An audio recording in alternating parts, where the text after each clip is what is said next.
every scenario of violence has been focused on the women. Where were you? Why were you wearing that? How could you do it? You should know better. Why, don't go in that area of town. Why did you go to that party? Why were you drinking with them? As though everything we do, we have to literally be careful about what others will do to us. That's training. And it's so ingrained that we don't even know that it's a program. We just take it as truth.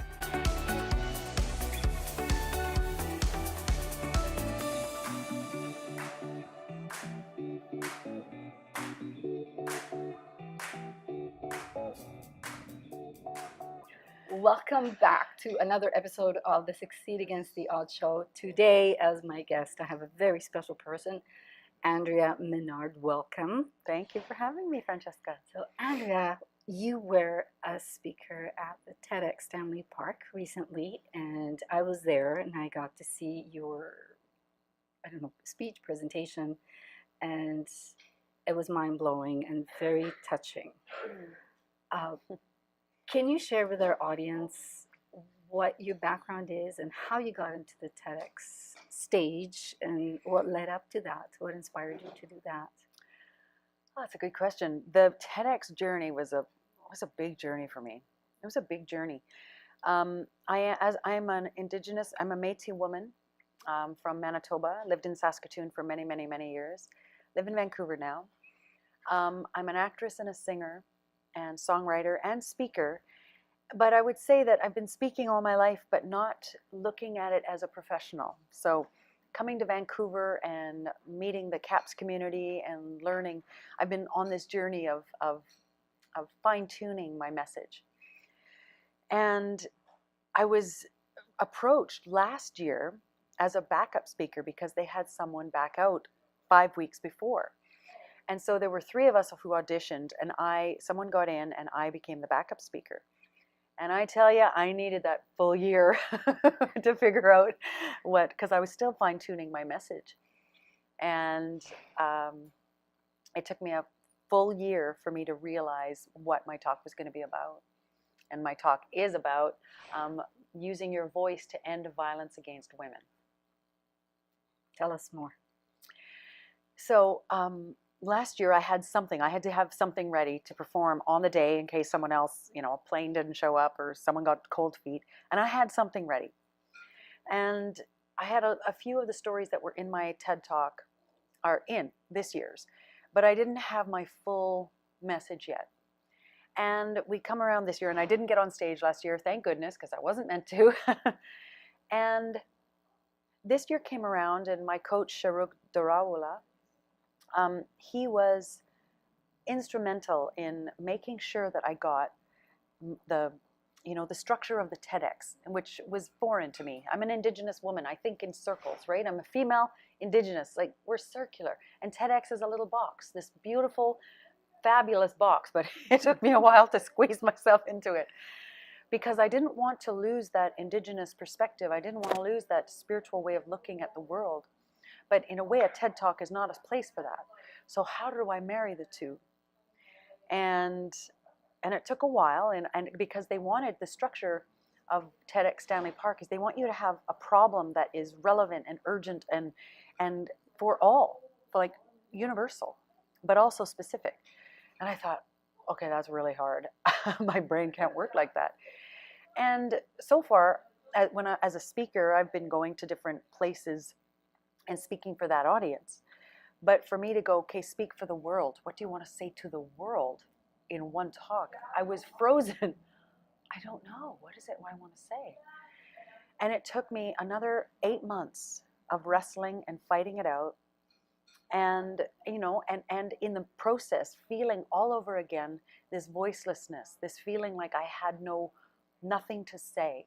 And I know that was part of the journey because if you notice what my talk was, using your voice to end violence against women. Well, I was feeling voiceless for a good chunk of this time going, I can't. And in my talk, you'll hear me talk about this burning lump in my throat. Well, I got a return. Like that came back for about a month and I went, okay, this is important. I'm being told that this is important. And I explored that and I followed it down.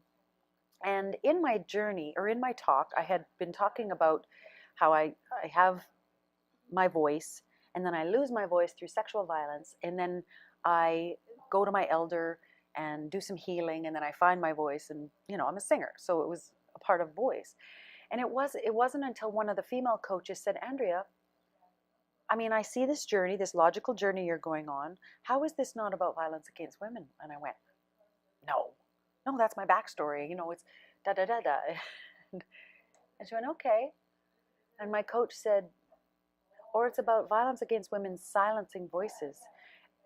And I still went, and I fought it out. I just literally couldn't go there. And of course, this is all, Me Too is happening, and I'm still not going there. And then finally, because my way, again, circular, I can't necessarily think it through. Yes, that's the problem I'm going to be solving. I have to write it out. I had to feel it first. And it wasn't until I wrote out 3 others and 5 others, and I finally came to this violence against women silences voices, that I started writing, and it just clicked. And I went, oh no. And I realized I was terrified for that to be my message. I didn't want to be the spokesperson for that. Why is that? Because, it's full of, your shame gets triggered. Your I don't know. I guess the belief system is that you are the belief system that the world seems to look at women as damaged goods, or oh, poor them, or this, or that Indigenous woman. I'm going to be repeating the story over, and I didn't want to be that kind of person. Do you think you would be perceived differently from people that knew you? I think so. I think whatever it was, I didn't really linger in it too long. I don't even know what it was. It was just a fear. And what I stopped and I went, Andrea, the point is that no one wants to be that messenger. No one does. But the people who have been doing it, you have to lend them your voice now. This is your time. Me Too you're an actress in this industry that this Me Too movement started rippling from. We had Harvey Weinstein, and you're an Indigenous woman with all of your friends on the front line. It's your turn. And I just went, okay. So I wrestled with it for about 3 days. Once I realized what the talk was about, I wrestled for about 3 days and went, okay, I'm in. And then I was completely in. Like, I got over that really quickly, and I owned it completely. And, started adjusting the talk, and everything just started rising. The one problem that actually wasn't working anymore was that I had a song. I'm a singer, so I find my voice and I'm going to sing a little bit. Well, the song that I had just wasn't working anymore now that I knew what my true topic was. And I went, okay, so if I were to have a new song, what would I want to say? And these words just started pouring out of me, and I went, okay. And I called my co-writer, Robert Walsh, and said, we're writing a song over Christmas. We have to have it ready by my TED Talk in March. And so that's how Silent No More came about, and that's how the talk came about. Well, it was a beautiful talk, so our audience must go. You must. Well, we'll actually put the link to the talk in the show notes, so you can watch the talk. Being there and hearing you sing and sharing your story, it was very moving. It was very touching, because it is, like you said, it is something that it's touched too many people, not just the Métis people. Like, it's everywhere, right? And it is important that we all speak up on. They say 1 in 3. Who knows what it is in the Métis community? Yeah. Those are just the stats that are reported. We don't even. Exactly. I know that in some areas it's 1 in 2, and who knows? Maybe some other areas 1 on everyone. It's hard to know, because not everything is reported. Also, I find that there's a lot of abuse that is not understood, is not identifiable, just because it's not physical. There's abuse comes in so many different shapes and forms, and we need to start speaking up on all aspects. And if we can't speak up over the ones that are evident, like you were speaking about sexual abuse, that's evident. When that happens, it's evident. Whether we talk about it or not, it's visible, right? Yeah. We need to start talking about that, the one that we can't see, all of it. Yeah. So how has life changed for you since the talk?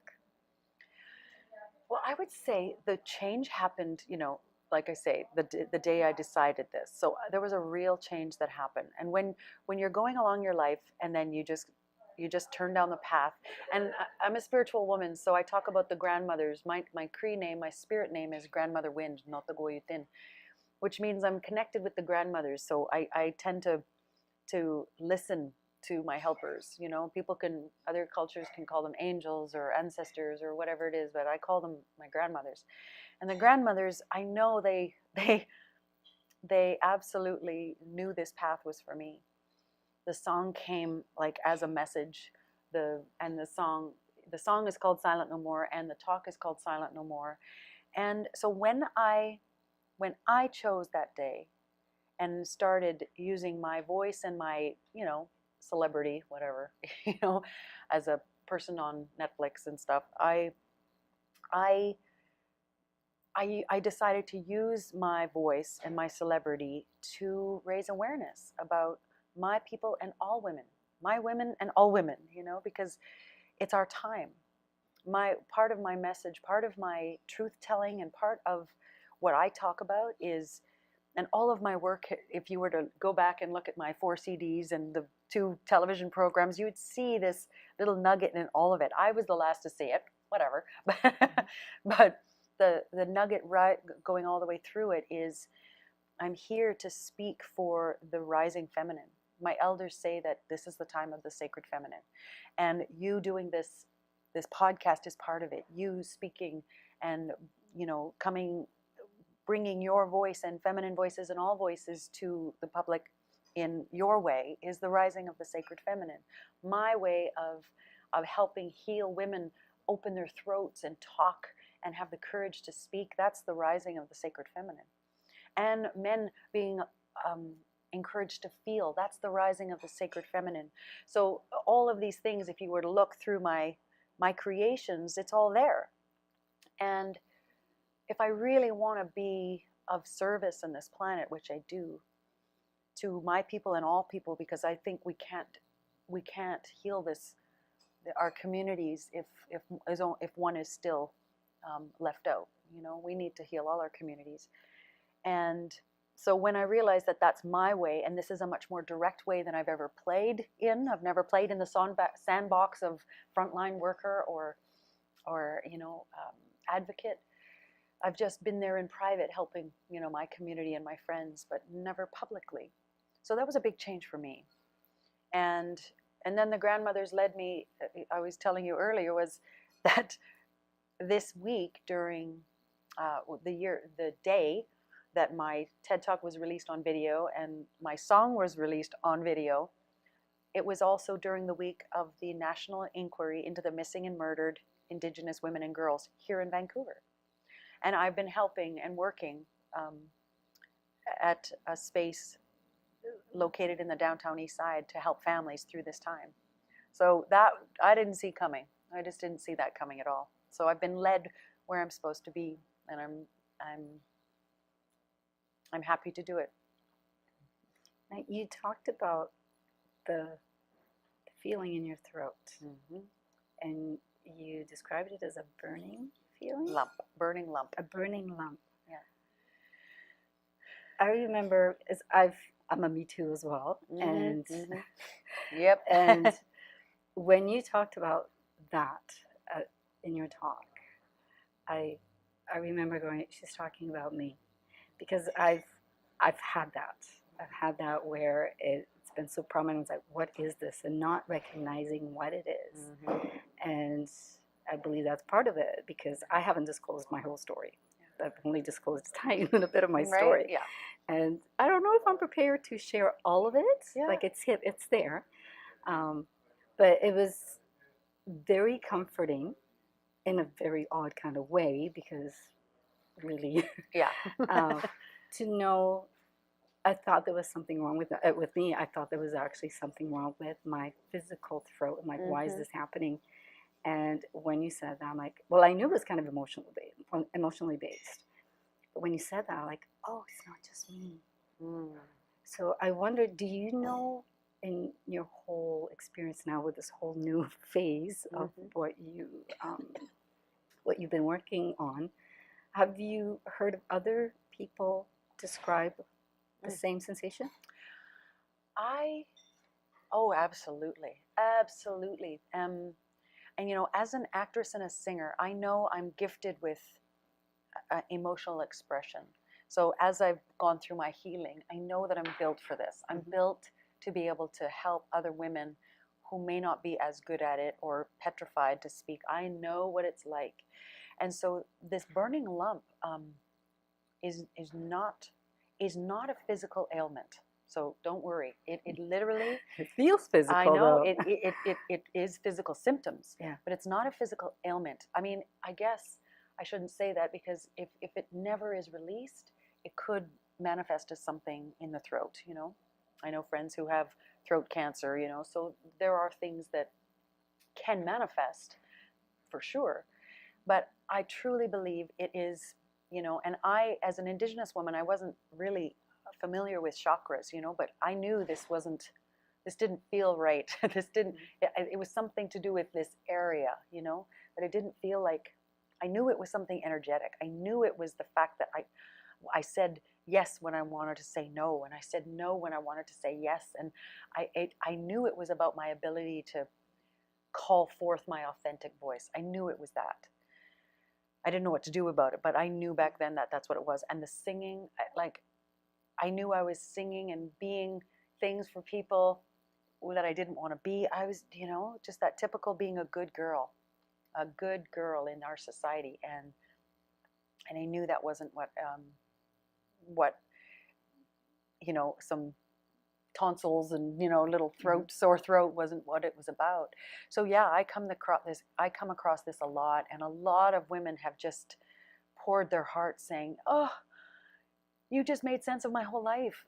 You just gave me words that I needed. You, oh my gosh, you know. So yeah, this thing is, and it's collective, you know. It's not just me and not just you. It's a collective feminine voice, you know. And each one of us that opens our throat and has the courage to speak helps the collective. So is it gone? Oh yeah. Yeah. Oh yeah. So did it just go away like that, or did it dissipate slowly? Well, I don't remember back in the day. Like it was 25, well, I don't know, it was 20 something years ago. I don't remember how it went away, except, you know, the healing, all those little healing processes. But this last little, like last year when it came up for about a month. Whenever I would try and practice my speech, and it was like, you know, and I would feel it again, and I went, I knew for a fact that it was recurring for me to remember what it felt like. So it was just a little gentle reminder of, if you want to talk about this, then you got to remember what it was like. And I completely and utterly remembered everything. I went right back to everything. The shame. I woke up one day going, I can't say that. I can't say this. I can't do that. Frozen with fear that I would be, I can't. And I had to sit and face that shame all over again. And I went, okay, all right, you're allowed in. You are allowed in, because that's the thing that you threw away and pushed away and were so scared of. Well, you're going to love it this time. You're going to love it, because nothing gets thrown away anymore. Nothing gets thrown away anymore. And so, yeah, the recurring of everything, of all of the pain and the suffering and the fear, was perfect for me to be able to bring it forth and share it with others. Wow. Wow. So when you've been working with the families of the missing women and the women who were murdered, how have they responded to your involvement? Well, I like to say that, you know, I am a pure helper. I am not a frontline worker. I don't pretend to be. I honor those who have been fighting and where I've been quiet for all these years. I honor them for standing up and fighting to be heard. Oh my gosh, and they're all over this country and all over this continent. People who are on the front lines trying to change the world's perspective, and the feminist movement of ending prostitution to the it's just constant. So I am not one of those. I will not pretend to be, and I don't want to come in and grab any glory. That's, trust me, that's not at all my intention. I'm here to just lend my voice and lend whatever I have to helping end violence against women, to end it, It's got to end completely. It has to end. It will end. And so I would say that one thing that I can lend, and I may not be like I'm helping whoever needs help, and there's so many families. I have to say, Indigenous women. Oh my gosh, these families are the bravest women and men you have ever seen. There's adult children having to remember when their mom was murdered or their best friend. All of these stories are horrific, horrific. And the courage and the strength and the families and the love, and all of it was done with ceremony. So I'd like to applaud our Canadian government, first of its kind, the first inquiry of its kind, using ceremony and using, every place they would go, every community they would go to. Vancouver, they had the 4 host nations here. They would do the protocols of protecting the commissioners in a good spiritual way. It's been amazing. So how are my people responding, you asked? I would say, well, we had a performance, just some entertainment a couple of nights during the inquiry to help break up all the energy and shake it up and make people laugh or make them cry or, give them a new energy. And I performed on Friday night. And I was able to sing my Silent No More song, and it gets people silent no more. It had the whole audience going, I'll be silent no more. And it sort of raised some, yes, I will be, because here we were being silent no more. After 30, 40 years of not being heard, their voices were being heard. So I know that they have an anthem for their movement or for their courage if they need one. And so yeah, it's probably the best of me sharing my story, knowing that they're not alone, and I can do it publicly, in a place where other people from my community may not be. You may not meet some of them here. Yeah. So I'm grateful for that. Beautiful. Mm-hmm. Now you talked about shame, and like the not wanting to talk about it at first because of the shame, and I totally get it. Yep. Because I know, and that I understand it. Do you still feel that we should feel the shame for something someone else has done? Like, why is the shame on us? Like, what is your take on it? Where are you at with that? I believe we are a programmed people. Everyone in our society is very well trained to be not sovereign. We're trained by the systems in place to keep certain people at the top and everyone else at the bottom. And that means, and it's usually a Caucasian male at the top and a very wealthy, and everyone else gets distributed below that. And every system is built on it: government, legal, medical, military, education, health. It's all built on these systems of hierarchy instead of circles, masculine versus feminine. So shame has been trained.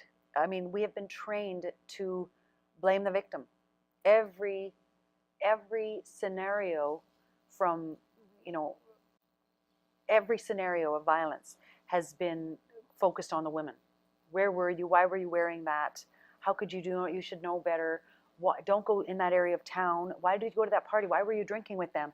As though everything we do, we have to literally be careful about what others will do to us. That's training. And it's so ingrained that we don't even know that it's a program. We just take it as truth. And when it feels so wrong and so foreign and it doesn't make sense logically is when we start to question it. But the moment something happens, it's like, oof, an instantaneous attack, and it feels so wrong because it's not true. It is not a representation of what really happened. It's a programmed response. And because it's programmed, though, it's not something you can think away. It's not a thinking thing. It's not a logical thing. It's an emotional thing. And women are emotional beings. If we truly honor that part of ourselves, that's the rising. It's our time. And our feelings have to be acknowledged and expressed and honored. And shame, unfortunately, is one of those ones we have to honor. We have to look at with... Should we change the name? Should we, instead of calling it shame? I don't know. I'm just thinking of this as I'm listening to you. Yeah. I'm thinking, the shame is on them. Shame on them for doing what Yeah. they've done. Yeah. Right? Yeah. So I'm just thinking here from the top of my head, what other word could we use to describe how we feel that is not shame, so that the blame is not on us? Because shame tends to kind of, to me, the word shame puts the blame on us. As you said, we've been programmed that way, right? To accept it. Yeah. I don't know about changing the name, just because, I mean, I like the idea. The description. I like the idea. You know what I mean? The description. Yeah. I don't know. I I'm just love wondering it. if maybe there's a better term to describe there what is. it is that we feel, because it's really not. How about feel violated? I know I feel violated. Yeah. Right? Yeah. But it's also about owning, being truthful about what is happening to you. Mm-hmm. Like, forget them for a moment, but what is happening to you? And if it did show up, if this feeling of shame showed up, then I like to say, okay, by feeling this and acknowledging it and releasing it, that is my contribution to the rising of the sacred feminine.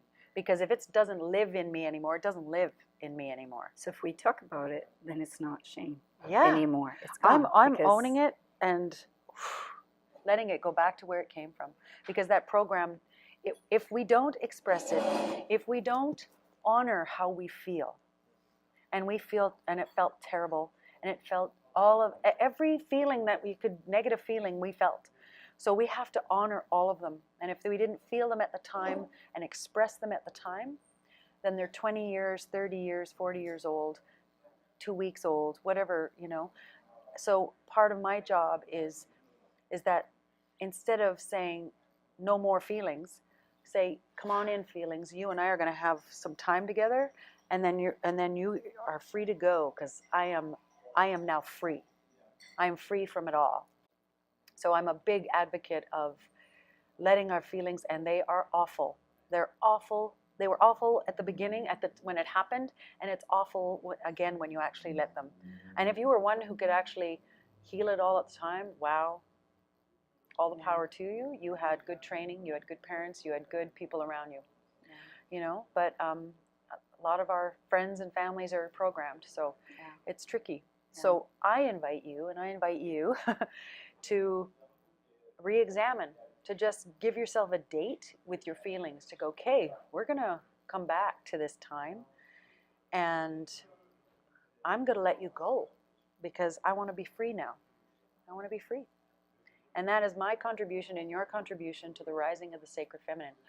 Free women. Woo! New hashtag, time to be free. Yeah, yeah. Time to be free. What's next for you? Well, I'm an actress and a singer and a speaker. So I have actually a theater play. I'm doing a play out in Prince Edward Island. Oh, cool. I'm going to be there for on several the other months. side of Canada. Yes, I'm going to the other coast. And I play a Mi'kmaq woman from that territory. So I'm looking forward to meeting people from the Mi'kmaq Confederacy, which I haven't spent a lot of time in their territory, so I'm looking forward to that. And I'm also being one of the characters in Anne of Green Gables, because when you go to the Charlottetown Theatre Festival, everybody is in. Of course. Everyone is in. So that'll be fun. And then I have a few speaking engagements, and it's starting to rise and grow. And something in me, until I was having a fear, felt the feeling, about speaking about the sacred feminine, you know. I went, well, where does that belong in business, or where does that belong in, you know, as a speaker? How can I? And then I realized that it belongs everywhere. It belongs everywhere. And doing my TED Talk and breaking through all of that fear and shame of my own, and allowing my truth to be told, it's just come out. So I realized that, okay, we've found my message for the planet, and I'm not frightened anymore to take it everywhere I go. So I have a few speaking engagements that are about, you know, that are people inviting me. It's from environmental, you know, people working with the government and Parks Canada. I've worked with them, and right to women's movements and Indigenous gatherings all over, women entrepreneurs. So yeah. Wonderful. Any more music in the plans? Any more At the, CDs or albums? Not in the works. I do have a healing methodology that I created last year called Honoring Your Four Sacred Bodies, which of course came from honoring your emotional body. That's where it came from first. But being holistic, being Indigenous, the grandmother said, well, you can't just teach about the emotional body without looking at the whole system of humans, which is four sacred bodies: the physical body, the emotional body, the mental body, and the spiritual body. So I have that CD or digital formats will be coming out, because I do a workshop every month, and I guess I'll be gone for a few months, but so that's coming out. But actual music CDs, no, that hasn't been the priority for the moment. But I didn't know this song was going to get written and recorded and a video out in 2 months, so who knows? So there is a video. There's a video. Out. Oh no, it's already out. Oh, it's a video. Yeah, Silent No More is already out. Okay, so they you'll can have see it. to. That link will be there too. Yes. Okay. Perfect. So we'll have the link in the notes. Awesome. And so, if our audience wants to get in touch with you, how do they do that? Where's the best way to find you and contact you? Well, I have a website, AndreaMenard.com. And I'm on all social media: Facebook, Andrea Menard Music, or Andrea Menard, depends, Twitter or Facebook or LinkedIn. I'm around, and yeah, my Facebook is pretty clear. All of the things you need to see are on AndreaMenard.com. The name of my TED Talk is Silent No More: Using Your Voice to End Violence Against Women. And the song is called Silent No More Andrea Menard. So you can find both. Perfect. So one last question before we go. What did you want to be when you grew up, when you were a little girl? Probably exactly what I'm doing now. But it took a long time to know I was even allowed to do that. Because when you look back over your life and you notice your skill set, you take them for granted. You take your skills for granted because you think you're good at it. You don't think about it much. So I was good at singing. I was good at putting on little skits. And I was good at talking to anyone, regardless of my culture. I was able to do that. That was a gift of mine. But I also, because of the women and men around me with their certain gifts, no one I knew did this for a living. No one I knew was a singer or an actor or a speaker or a writer for a living. That was just something you were good at. And in, you know, Métis communities, my dad was the king of the kitchen party. He was the hero of our house. My mom harmonized, but he didn't do it for a living. His passion was this, and then he went and did this for work. And it took a long time for me going this circuitous route to find out that this was something I could do. And it happened in university.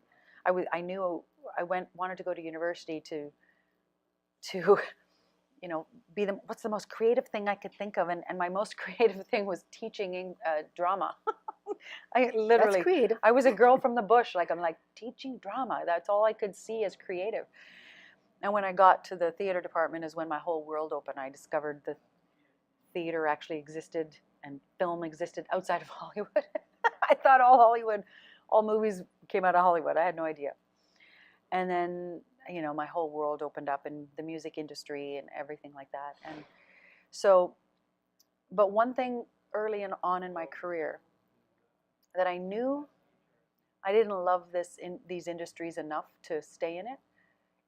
But I said, if I'm meant to stay in these, industries, then let me be of service. You know, let my work change people's hearts and minds, and let me help change the world, because that's who I really am. I'm an actor and a singer and all these things, but really who I am is someone who wants to make this world a better place for all people, for women, men, Indigenous people, women and men of color, people from the lesbian, gay, bisexual, two-spirited community, transgender community. I want to make this world a better place. And so early on, I gave over my career. I gave over my songs. I gave over my words and my heart to the grandmothers, to whoever you want to say, to the universe, to God, to Creator. I gave it over to say, if I'm going to be here, I don't want to be sucked into the gross, ego, greed, fighting for the top systems that are in place in these industries. I said, I can't be that person. So if I'm meant to be here, which I am, then help me follow and do what I can to be of service. So, well, you're already doing that. You're already making change. You're impacting. Thank you. And I am honored to have heard you speak in person, to have you here as my guest. And if you haven't watched the show, not the show, the TEDx Talk, it's a must. It absolutely is a must. So very, very beautiful. Thank you. Beautiful inside and out. Thank you. You really are. Thank you. So thank you so much for being here. I'm honored that you created space for me to come and share with your viewers. So I appreciate it.